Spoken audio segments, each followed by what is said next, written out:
iPhone SE was released in 2016, it was a breath of fresh air to many phone fans. The cheap phone market was in a sad state, as you couldn't buy many great phones without splashing out, but in came Apple with a handset that brought notable features at a relatively low price point. Many are hoping Apple repeats this with the anticipated iPhone SE 2, expected to launch in March 2020, but thanks to recent price leaks we're worried Apple won't be able to replicate the success of the iPhone SE. According to the most recent leaked information, the iPhone SE 2 price will come in at $399, and due to Apple pricing conventions we'd expect it to cost £379 and $679 Australian dollars in the UK and Australia respectively. Sure, that would mean it costs exactly the same as its predecessor, but we'd argue Apple needs to actively reduce the cost to stay competitive in 2020, for one big reason. Back when the iPhone SE launched, you typically had to pay lots of money to get a decent smartphone, as few of the cheap phones on the market were any good. That's why the iPhone SE was popular, it sat almost alone on that intersection between affordable and good.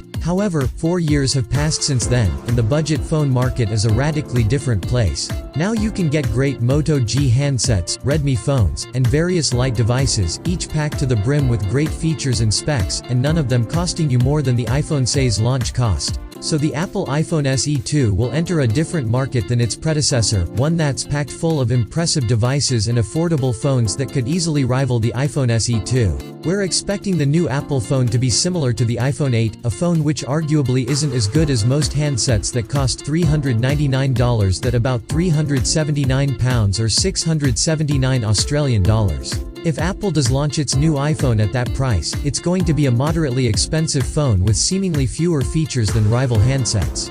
Please help me by sharing this video, and your click on the like button means a lot to me, and don't forget to subscribe and to click on the bell to be notified with the latest uploaded video. Thanks a lot for your time.